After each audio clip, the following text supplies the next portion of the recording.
Hi everyone, welcome back to my YouTube channel. My name is Emily and in today's video I will be creating a box, a 3D box, and this one is from Diva and it's very unique and it's called Witch Hat Box, and it's just this adorable gift box that is in the shape of a witch hat, so it's perfect for the season.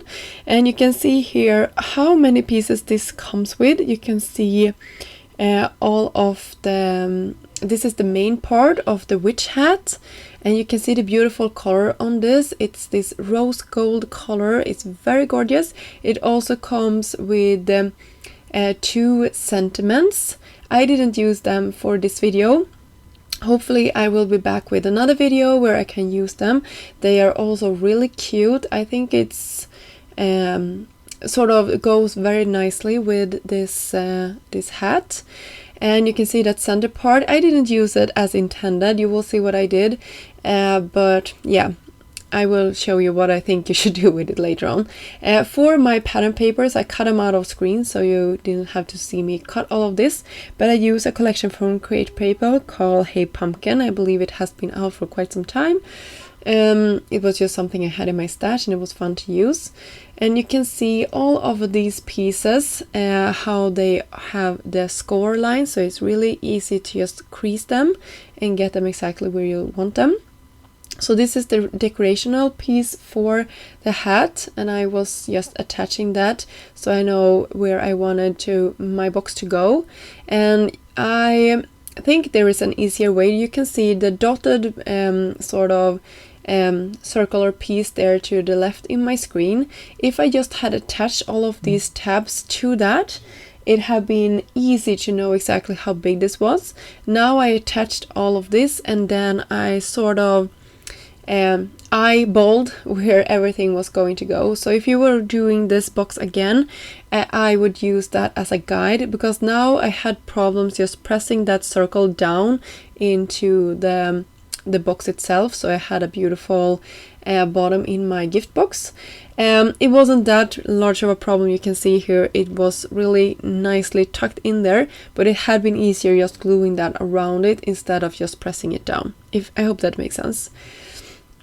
And then for the hard part here, I creased all of the lines, and you can see up at the top there is very small space between all of my score lines, so that was the tricky part here. It went okay, and when I had done like the first 2 or 3 of them, it went nicely for the rest of them. I hope that makes sense. And then you have to have 2 of these. If I didn't mention that, you had to have 2 of the box part and you have to have 2 of the top part. So it's like this, and you can just use some liquid glue to attach it. It's my favorite medium to use. If you are in a hurry, maybe you can use liquid glue. I am not a fan of that.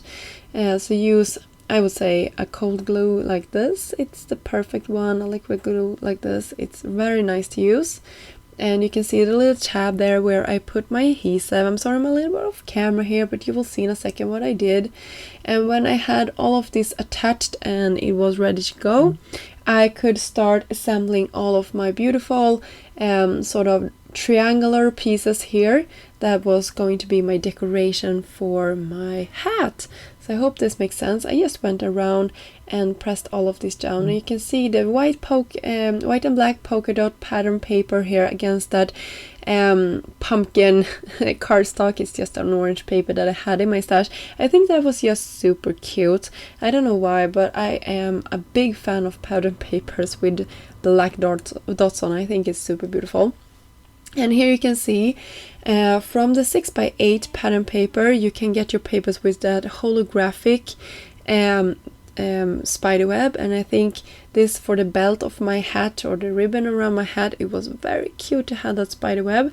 And to go with it, I had like the belt here, and it's also in that holographic paper, so just tying everything together. And also, if you can look inside of my box here, the dotted paper and the hat goes very nicely together. I think that is just super cute. And it's the same orange on the hat as I had on my bottom part. So I hope that makes sense. And for my decoration of this, I was thinking first that I was going to have sort of a sentiment, the sentiment that comes in this die set, but I decided against it and just decorated in general with a bow here. And it's not any bow, it's just the most beautiful Halloween bow ever, and it's called Spider Bow number 2. So I believe it has been another previously released one that is maybe number 1.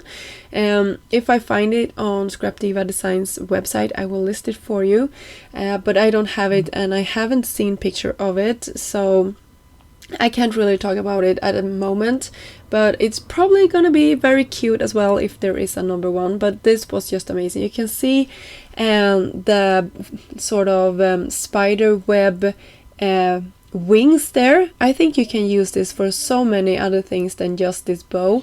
It would be the perfect spooky wings on some critters or whatever. So look in your stash and see if you can combine this with something else. I'm definitely going to do that after this video. I'm so sorry I didn't do it on this video, but it was a thought I had now that would be really cute to use. So I will see what I can come up with and maybe share that later. I'm always so bad at coming back when I'm saying I'm going to do it, so I'm going to try, I really am, because I think that idea is very nice. And you can see how cute that bow turned out. And I also wanted to say that you can see here I wanted some gold twine in the back, so I just have this and I fiddled around, you guys, so much with this twine because it wasn't going the way I wanted it. I wanted it to be messy, but I wanted to have control of it. It always is like that with me, you know, I'm fiddling with it until I practically hate it. It's always like that. Everybody else make the twine look so beautiful at once. I don't know, I just don't have the touch for that one. I also created a little dangle. You've seen this in the previous videos. It's like my go-to dangle for the Halloween season. I am no pro at this, so that is why I have like one that I have been creating a lot just because it's so cute. So this is how my box turned out. I hope you got inspired to create some Halloween witch gift box. I think it turned out so cute and I can't wait to create more. I will have the links to all of the products that I use in this video down below for you. And yeah, thank you so much for stopping by and I hope you enjoyed this video. Bye!